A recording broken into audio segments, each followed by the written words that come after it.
Dutangirana agafilme kacu hari umugore usunika umwana wari uri muri porute bebe, arangije akimara kubikora yahise atangira kuvuza induru, amera nk'aho nyine ari ibintu bimucitse cyangwa atashakaga yuko biba. Ako kanya umugabo we akibibona yaje yirukanka, yitambika ya porute bebe y'umwana yari irimo kugenda igiye kumanuka ahantu hejuru kuri etaje ngo amanuke hasi agwe ku butaka. Gusa byaje kurangira umugabo ari we uhamanutse ndetse aba ari nawe ugwayo. Murabibona rero uko yaguye, ntabwo tuzi nimba ari bubashe kubaho. Umugore rero yaraje arabireba arangije amwenyuramo aravuga ngo ni byiza rwose ubwo ari wowe ugiye, ati ubu ngubu uno mwana we ntabwo azigera ananira, ati mu kanya gatoya rwose ndaba mwishe nko guhumbya. Nyuma y'iminsi mikeya rero ibyo ngibyo bimajije kuba, bongera kutwereka noneho wa mugore ari kwa muganga ndetse afite ya porute bebe nyine irimo wa mwana. Aha ngaha rero umugabo we nawe yari ari hano kwa muganga nyine baraje gusanasana kugira ngo barebe yuko iminsi yakwicuma, gusa ntabwo byari byoroshye. Ako kanya rero dogiteri yahise azana na wa mugabo, gusa umugabo we amarira yari arimo kuzenga mu maso. Umugore we yaramusuhuje, gusa ariko nubwo mubonye amusuhuje mubonye ko rwose ari bya bindi bya nyirarureshwa. Aha ngaha rero umugabo yahise amubaza ati none se sheri umwana wacu yaba amerewe gute? Undi aramubwira ati ameze neza. Dogiteri rero nawe yatangiye kubabwira ati rero umugabo wawe rwose mu bigaragara nyine amaze koroherwa, gusa ariko amaguru ye ntabwo arabasha gukora. Ni ukuvuga ngo mukeneye amafaranga menshi ahagije kugira ngo tubashe gukomeza kumwitaho. Ati ariko aho bigeze nimba amafaranga ntayo wamutahana nta kibazo. Atakira rwose umurwayi wanyu mugende nyine, ati ubwo nimubona amafaranga muzagaruka kugira ngo dukomeze kumwitaho amaguru ye abashe gukira neza. Ati hari icyizere byibuze nka 60% yuko yazakira. Dogiteri rero yarigendeye. Akimara kugenda rero umugabo yasigaranye n'umugore aramubwira ati none se sheri wanjye bimeze gute? Ati rwose ndi kubona njyewe ubuzima bwampindukiyeho, sinzi ubu ngubu icyo gukora cyangwa se icyo nakubwira. Arangije aramubwira ati buretse gatoya ibyo ngibyo wibitindaho, reka tubanze tujye mu rugo nyine turebe uko bimeze. Ni uko nguko rero batashye, ni nako kugera mu rugo. Bamaze kugera mu rugo umugabo n'ipfunwe ryinshi nyine yumva ibintu byamubayeho atazi ukuntu ari kubibona cyangwa se abisobanukirwamo. Bageze mu rugo bakireba icyapa gihari basanga hari icyapa kimanitse ku rugi. Icyo cyapa cyari icya banki, barimo kubabwira ati mugomba kwishyura inguzanyo y'iyi nzu mukayimaramo cyangwa se byaba bibananiye iyo nzu tukayiteza cyangwa se tukayigurisha kugira ngo banki yishyure ayabo.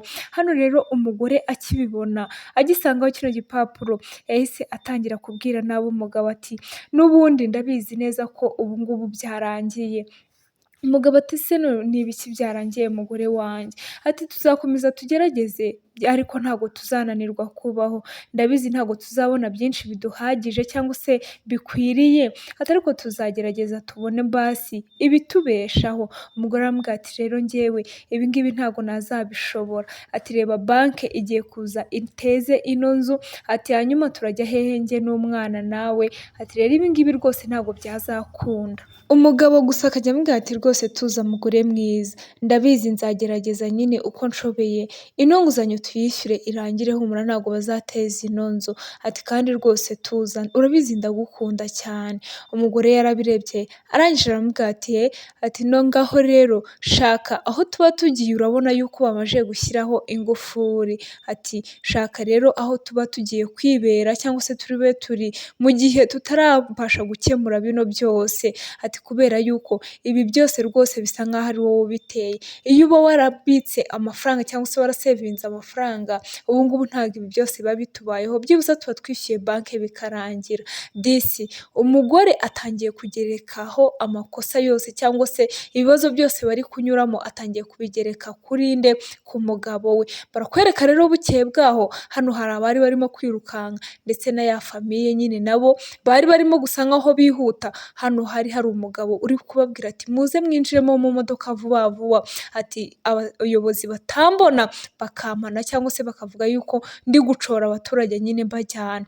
Byasaga nk'aho bagiye kuva muri iyo karitsiye bakajya ahandi hantu nyine mu yindi karitsiye mu Kagigi, nk'uko wava ahantu runaka mu ntara ukajya nko kuba mu mujyi wa Kigali. Aha ngaha rero, aha umugore yahise avuga ati ngaho gira vuba se sheri, ati gira vuba twihute tugende dore baradusize. Aho ngaho rero umugabo mu gihe akiri kubitekerezaho, umugore yahise afata ibikapu byose, amaze kubifata amuhereza umwana, aramubwira ati rero njyewe ubu ngubu rwose muri aka kanya ndagiye, ubu buzima njye ntabwo nabushobora, nta nubwo rwose nashobora kubana n'umuntu nkawe wamajije kumera gutyo. Ati ngaho reba, ubu se urabona njyewe nzatunga umugabo umeze nkawe, wabyarangiza nkabasha kurera n'uyu mwana twabyaranye? Ati reka reka rwose njyewe ndagiye. Ni uko nguko yagiye. Umugabo aha ngaha rwose zamwumiyeho, atangira kureba umwana bamusigiye, aravuga ati mana yanjye ubu se koko nzabigenza gute?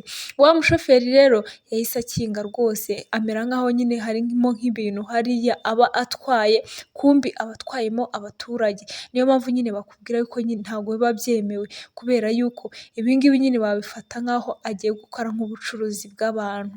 Aha ngaha rero disi, wa mugabo yasigaye aha ngaha yumiwe, arimo kwibaza ibintu bimubayeho muri iyi minota, ndetse atekereza n'ikintu yakora ariko akumva ntabwo ari kukibona. Naho wa mugore aho yari yicaye mu modoka rero, yatangiye kuvuga ati rwose ndabizi neza ko ibi ngibi ntari kuzabishobora, n'udufaranga bari basigaranye disi yari yamaze kudukenyereraho, bivuze ngo uriya mugabo ndetse n'umwana abasize bera neza neza, ntabe n'igiceri cy'icumi abasigiye, kubera ko n'utwo bari bafite twose aradutwaye. Umugabo yatangiye guhamagara cyane ati mugore wanjye rwose wibikora, ibi bintu wibikora rwose, winsigana njyewe n'umwana, ese ubu tuzabaho gute? Umugabo ndetse yatangiye kurira, usibye ko bavuga yuko nyine ko amarira y'abagabo atemba ajya mu nda. Areba umwana w'uruhinja amusigiye, atangira kuvuga ati mwana wanjye ndabizi tuzabaho nabi ariko ntabwo tuzapfa. Arangije atangira kumubwira ati ngaho ceceka, hora mwana wanjye, hora kibondo. Aha ngaha umwana yari atangiye no kurira, arangije aramubwira ati ubuse koko ndakura hehe amata yo kumuha n'ubu bukene ndimo, ko mama we amunsigiye kandi yari akiri mutoya. Barakwereka rero haciyeho iminsi nyuma y'igihe, umugabo yari ari hano ndetse ari kumwe n'umwana, umwana arimo kumubwira ati papa, ati reka nze nkomeze mbyine rwose, ati kugira ngo tuze kubona abana benshi bari buze kutugurira bombo. Gusa uko bari bari aho ngaho barimo kwicuruza utubombo, ari naho bakura ubuzima cyangwa se bakura udufaranga two bakomeza kwifashisha mu buzima bwabo bwa buri munsi, hari imodoka imwe yabaye nkaho yacitse amaferi, hasaga nkaho hafashwemo umwana w'umukobwa cyangwa se umugore tutaramenya uwo ari we, arangije arimo kuvuza induru cyangwa se atera ijwi hejuru avuga ati muntabare, muntabare, muntabare. Hano rero umugabo yahise abwira umwana we ati mwana wanjye genda ufashe uriya muntu. Arangije umwana yaraje hano yinjira mu modoka, ahita afata feri y'imodoka arayihagarika neza neza, imodoka irahagarara. Arangije aravuga ati rwose yewe, ati nizere yuko ukibasha guhumeka. Araza amwegurira na hahandi yari yafashwe, ari nako anamubwira ati rwose humura nta kintu uri bube, ubu ngubu byarangiye. Umugore rero yaje hano cyangwa se uyu mukobwa yahise areba umwana umutabaye, aravuga ati mana yanjye, ati uwo mwana we uri igitangaza, ati none se ubu ngubu ni wowe ubashije guhagarika imodoka? Undi aramubwira ati yego, ati ngwino nkwereke papa wanjye wabinyigishije byose. Arangije ahita amuzana hano amuhuza na papa we, aramubaza ati none se mubyeyi byagenze gute we n'uyu mwana, cyangwa se kugira ngo nawe ubashe kuba wisanga wicaye mu kagare? Undi aramubwira ati njyewe rero nagize ibyago nyine, ariko nanone byiyongeraho by'uko nyuma y'ibyo byago mama w'umwana yadusize twenyine, ati twebwe ubu ngubu twicuruza tuno tubombo kugira ngo tubashe kubaho. Arangije disi wa mukobwa yahobeye wa mwana, aramubwira ati muze tugende, ati ibindi ndabimenya nyuma cyangwa se ndamenya n'uko mbafasha, ati njyewe rero ndi umuganga, ati buriya rwose n'iby'uburwayi bwawe byose nabigufashamo. Hano rero yahise amuzana aho akorera. Uno mugabo amaze kumuzana hano ho uno mugore akorera, arangije aramubwira ati rwose ubu nagufasha, wabasha kugenda. Yatangiye kumwitaho ndetse atangira no kumuvura. Hano rero uko yakomeje kumufasha nyuma y'iminsi, rwose umugabo yaragiye atangira guhaguruka agenda ava mu kagare gake gake. Uko agenda ahaguruka rero yagiye atangira gukoresha bimwe mu byuma bizamufasha kugira ngo yongere kumenyereza ya maguru ye, ndetse yongere akomere agende neza nta muntu umufashe. Hano rero wa muganga akajya akajya abwira wa mwana ati yemwa ati rwose ujye ukomeza ube hafi ya papa wawe dore ari hafi kugenda neza. Umwana nawe akavuga ati rwose yego, ati ahubwo nzajya nkomeza mutere kuraje no mu gihe arimo gukora ino myitozo. Hano rero wa muganga disi yarakomeje amwitaho, uko akomeza kumwitaho atangira kugenda agenda gake gake. Hano ubwo yari ari kumufasha kugenda yagize wika acika intege, arangije amera nk'aho amuguyeho nyine aramuhobera. Umwana nawe yahise agira isoni arebye ukuntu umuganga nyine na papa we basa nk'aho rwose bameze nk'abantu bari mu rukundo.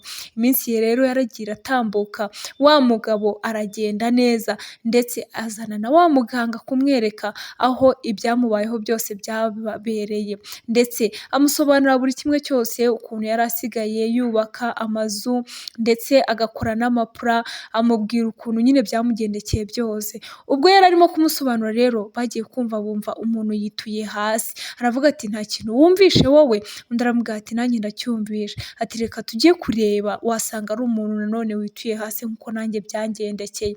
Baje hano basanze n'abandi bakozi bose barimo barirukanka bajya kureba kubera yuko nabo bari babyumvishe nyine umuntu wari wituye hasi. Nk'abaganga rero batangiye kumva kugira ngo bumve nimba akirimo guhumeka bamenye uko bari bumufashe. Baravuga ati uzi ko agihumeka we? Ati ubu se ni iki twakora? Ati bibaye byiza rero twahamagaza imodoka kugira ngo rwose imujyane byihuta, ndetse nimba ari ambilanse rwose ize vuba vuba kugira ngo dutabare ubuzima bw'uyu muntu. Hano muganga nta kindi kintu yahise akora, yahise ashyiramo itaburiye ahita aza yihuta. Arabashije kuza yihuta yahise ahura na wa mugabo nawe wa wundi wari urwaye, uzi ko nawe yari umuganga we, yarangije aramubwira ati rwose warakoze cyane, byibuza watumye nongera kwiyumvamo yuko ngomba nanjye kugira abantu nitaho. Ati rwose sindambika hasi, ati kubera ko nari narize ibintu by'ubuganga rwose nagombaga kubiha umwanya kugira ngo nanjye mbashe kwita ku bandi bantu. Hano rero barakwereka kumbi uwari wituye hasi uwo bazanye kwa muganga ni wa mugore wa wundi wasize uno mugabo ndetse na wa mwana akabata mu cyaro akigendera.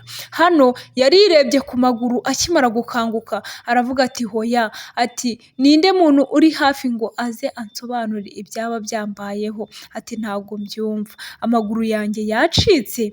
Ati ubu se ibi bintu noneho ndabigirane, ubu se nzongera kubasha kubaho? Abaganga rero baramwumvishije, barangije bahita baza bihuta bazi ko hari ikintu nyine kindi kimubayeho. Atangira kubabwira ati munsobanurire ni ibiki byambayeho? Hano muganga yaramurebye aramubwira ati rero amaguru yawe twayaciye kubera yuko yari yakomeretse cyane, mu bigaragara ntabwo wari kuzashobora kongera kugenda. Aravuga ati ese wowe urimo kubimbwira urinde? Ati njyewe rero ati ndi umwe mu baganga b'aha ngaha. Arangije aramubwira ati oya, ati wowe?